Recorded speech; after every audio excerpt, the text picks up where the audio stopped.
nangyari po dito, nung makuha ko yung solar, mga 2 o 3 araw lamang siguro, hindi po natin inaasahan.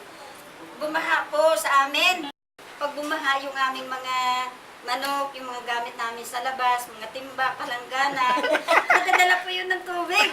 Parang ngayon po nung nagkaroon ako ng solar, sabi ko, yung aming flashlight na ina-charge, maliwanag yun eh, ay nalimutang i-charge, ay mahina na.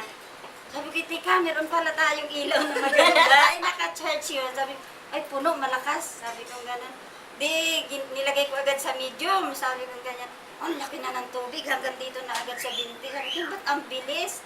Sabi ko, yung tricycle muna ang itago mo dun sa taas, tabi bundok. At nung ilabas ko po yung ilaw, tininak ko yung mga manok. Nagaganyan na sa tubig. Nalalaman mo yan.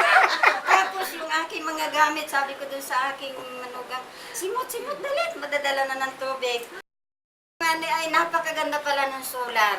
Dahil yung ganong hindi natin inaasahan, nadadala lahat yung mga gamit namin doon sa labas, saka doon sa banyo, nadadala lahat yung mga timba, palanggana.